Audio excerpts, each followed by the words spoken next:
নমস্কার সবাইকে কবিতার রান্নাঘরে। আজকে আমি আপনাদের করে দেখাবো শ্যাপলা ফুলের বড়া। শ্যাপলা ফুল ফেলে না দিয়ে এইরকমভাবে বড়া অবশ্যই একবার আপনারা করে খেয়ে দেখবেন। ডাল ভাতের সাথে খেতে খুবই ভালো লাগে, আর একবার খেলে ফুলগুলো ফেলতে কোনোদিনও মন চাইবে না। চলুন তাহলে দেখে নিন রেসিপিটি। প্রথমে আমি এখানে কিছু শ্যাপলা ফুল নিয়েছি। এরপর আমি একটা ব্যাটার তৈরি করে নেব। এর জন্য আমি 1 বাটি বেসন দিচ্ছি, 1 চামচ কর্নফ্লাওয়ার দিচ্ছি, আর সামান্য চিনি দিচ্ছি, লবণ দিচ্ছি, আর একটু ভাজা মশলা দিচ্ছি, আর একটু হলুদ গুঁড়ো দিচ্ছি, আর রসুন কুচনো দিচ্ছি, আর কাঁচা লঙ্কা কুচনো দিচ্ছি।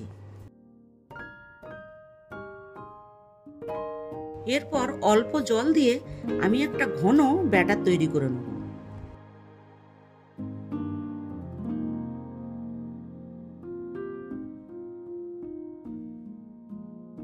ব্যাটারটা তৈরি হয়ে গেছে। ব্যাটারটা ঠিক এরকম ঘনই হবে। এরপর একটা করে ফুল নিয়ে ব্যাটারটা ভালো করে ফুলের গায়ে লাগিয়ে নেব।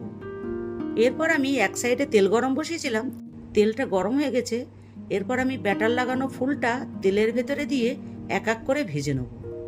এটা মিডিয়াম ফ্লেমে আস্তে আস্তে করে ভাজবেন, যেন পুড়ে না যায়। এটা ভাজা হয়ে গেছে। এইরকমই ভাজবেন, বেশি কড়া করে ভাজবেন না। এইভাবে আমি সবগুলি ভেজে নেব। আপনারা এরকম ফেলে দেওয়া শ্যাপলা ফুল দিয়ে বড়া অবশ্যই একবার করে খেয়ে দেখবেন। কুমড়ো ফুলের বড়া আপনারা তো করে খেয়ে দেখেছেন, একবার শ্যাপলা ফুলের বড়া করে খেয়ে দেখুন, খুবই ভালো লাগবে। রেসিপিটি ভালো লাগলে লাইক, শেয়ার, কমেন্ট করবেন, সাথে সাবস্ক্রাইবটাও করবেন।